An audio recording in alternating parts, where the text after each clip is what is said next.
నమస్కారం. బీసీ వందనాలు. ఈరోజు తెలంగాణ రాష్ట్రం మొత్తం బగ్గు అన్న పరిస్థితి. కూకట్పల్లికి చెందిన సాయి ఈశ్వరాచారి మనందరికీ తెలిసిందే. ఫిర్జాదిగూడలోని తీర్మాల్ మల్లన్న కార్యాలయం ఎదుట ఒంటికి పెట్రోల్ పోసుకొని ఘటనపై నిజంగా దేశం మొత్తం, రాష్ట్రం మొత్తం ఆవేదన చెందుతుంది. ఆయన మరణించడం ఇంకా చాలా బాధాకరమని సందర్భంగా తెలియజేస్తూ ఉన్నాను.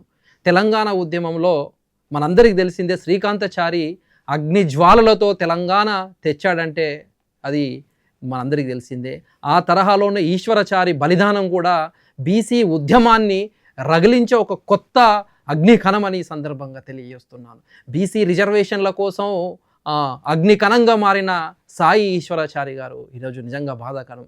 తెలంగాణ ఉద్యమ తరహాలో జాతి కోసం ఈరోజు తొలి బలిదానం తెలంగాణలో, హైదరాబాద్లో జరగడం, ఇది హక్కుల కోసం, రిజర్వేషన్ల కోసం మరియు ఆత్మగౌరవం కోసం తన జీవితాన్నే త్యాగం చేయడం ఎంతో బాధాకరమని ఈ సందర్భంగా తెలియజేస్తున్నాను. సాయి ఈశ్వరాచారి మృతికి మద్దతు కూడా పొద్దున్నుంచి యావత్ బీసీ కులాలు, అన్ని బీసీ జాతులు మొత్తం గాంధీ ఆసుపత్రుల దగ్గర వందలాది సంఖ్యలో కూడా ఆందోళనలు చేసిన పరిస్థితి రాష్ట్రం మొత్తం తెలిసిన విషయమే. ఒక్కసారి ఆయన మరణ వార్త బయటకు రాగానే పరిస్థితి మొత్తం చాలా బాధాకరమని తెలియజేస్తున్నాను. గుండె బరువెక్కిందని తెలియజేస్తున్నాను.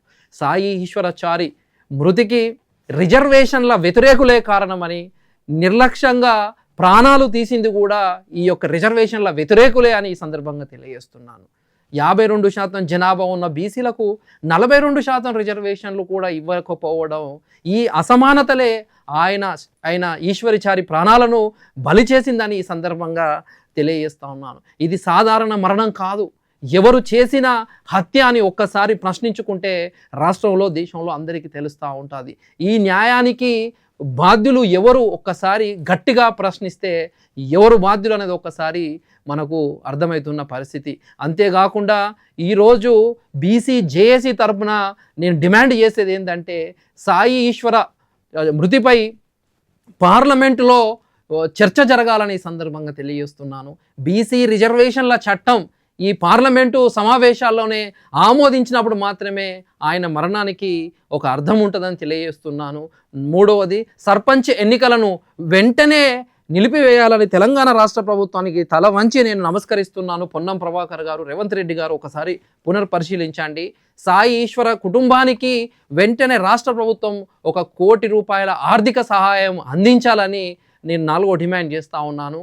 అంతేకాకుండా ఈ ఘటనపై అఖిలపక్ష వైఖరి వెంటనే ప్రకటించి వెంటనే ఈ బీసీ బిల్లు కూడా పార్లమెంటులో పెట్టాలని చేస్తున్నాను. మరియు బీసీలకు న్యాయం చేయలేని పాలకులు ఎవరైనా సరే చరిత్రహీనులు అవుతారు అని అక్షర సత్యం అని తెలియజేస్తున్నాను.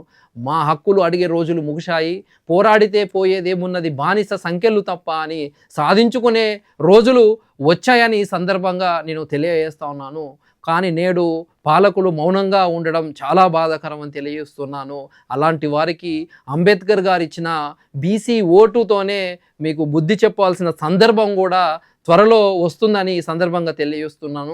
మళ్ళీ తెలంగాణ రాష్ట్రంలో బీసీ ఉద్యమం రగలబోతుందని ఈ సందర్భంగా తెలియజేస్తున్నాను. దీన్ని ఎవ్వరూ ఆపలేరు అని ఈ సందర్భంగా తెలియజేస్తున్నాను. అది మహాదీక్షల పేరిటనా, ఉద్యమాలు, ప్రజా ఉద్యమాల పేరిటనా, రేపు పార్లమెంటు ముట్టడినా, చట్టపరమైన పోరాటాలు, మాకు న్యాయం జరిగేంత వరకు ఈ బీసీ జేఏసీ పోరాటం ఆగదని తెలియజేస్తూ ఉన్నాను. తెలంగాణ ఉద్యమంలో ఏ తరహాలో అయితే ఒక బీభత్సమైన ఉద్యమం జరిగిందో అదే తరహాలో ఈరోజు బీసీ ఉద్యమం కూడా తెలంగాణ గల్లీ నుంచి ఢిల్లీ దాకా కూడా ఈ సెగ తగులుతుందని తెలియజేస్తున్నాను. మోడీ గారు ఇప్పటికైనా ఏవైతే 2 బిల్లులు తెలంగాణ రాష్ట్రం నుంచి పంపించామో అవి వెంటనే ఆమోదం చేయాలని, ఇప్పుడు జరుగుతున్న పార్లమెంటు సమావేశాల్లో వెంటనే బీసీ బిల్లు పెట్టాలని ఈ సందర్భంగా